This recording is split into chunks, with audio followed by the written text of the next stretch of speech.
guda biyu da za mu yi Allah da kamar yadda ya guda hudu a jihar yanzu mun samu za mu yi tuni an ba da kungila in Allah ya na dawo sati mai zuwa za mu ga yadda za mu sa harshashi ne mai taimakawa mata taimakawa yara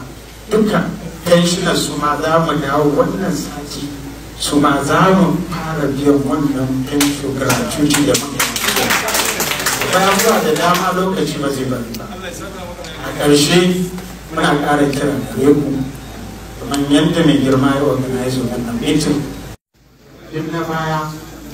za mu yi shi yasa bai taɓa karaya ba, shi yasa ya nuna mana mu ma ba za mu karaya ba, shi yasa kuma ba za ku karaya ba.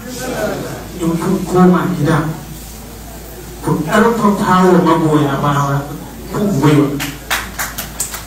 a ƙarfafa wa al'ummar jihar Kano gwiwa,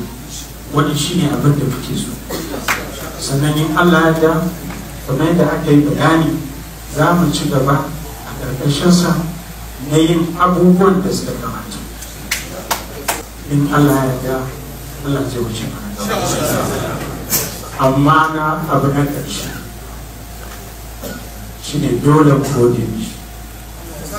dole mu ƙara gode mishi, kuma dole mu gaya masa mu muna alfahari.